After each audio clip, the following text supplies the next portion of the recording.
Good morning, all. Epstein with your morning flash update, and we're just after 8:30 a.m. Central Time, and this is November 13th, Wednesday, and 2024.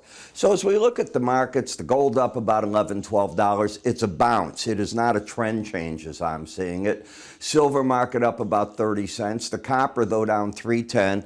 And if you get my updates, you know I've been telling people, what you watch in copper is the day you're up 800-900 points. It means China's doing something. Until then, this is a market ripe for punishment in the market. Could go down to $4 a pound.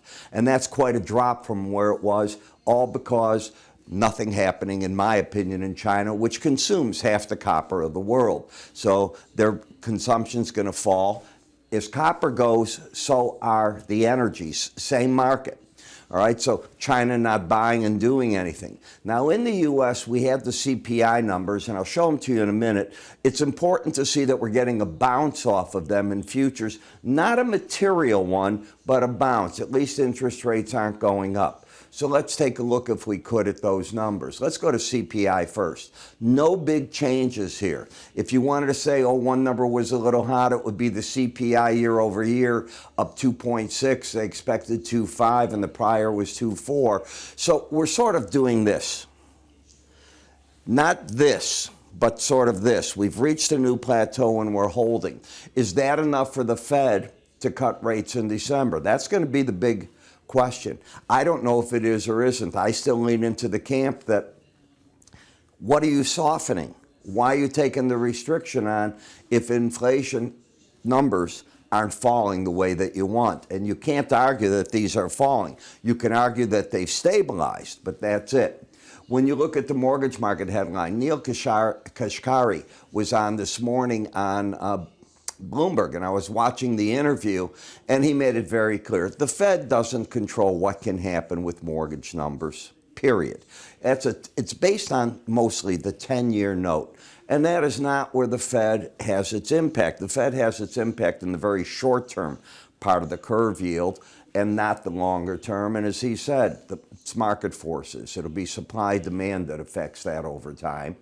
In the market at the end of the day, 1 o'clock, I wouldn't saw it, and early afternoon, we're going to get federal budget numbers. They're looking at this to be negative 200 billion plus.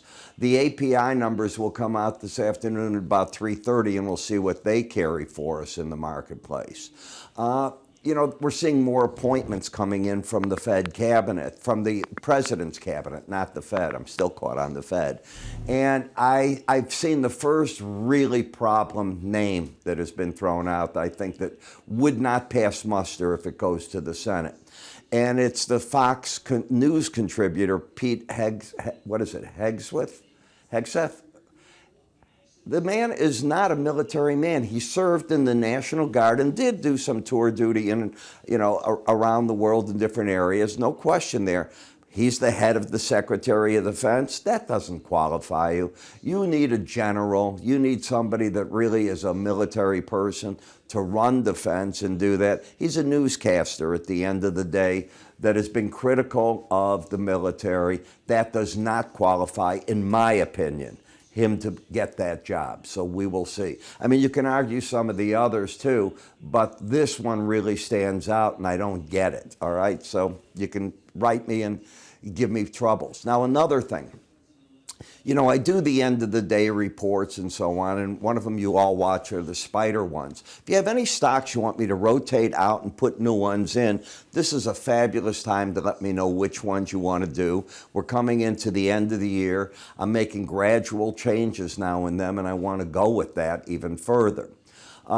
As for the currency markets, I see stability right here. I'm going to repeat, I don't know that anything more than a bounce off that CPI and the metals. I don't see that as a trend changing element. And I wonder how far you're going to be able to hold up, or will you hold up the bonds and notes off of that? So we will see. Other than that, I'm Epstein. You have a great day. I'll catch up with you all at the end of the day in our market wrap-ups. You take care.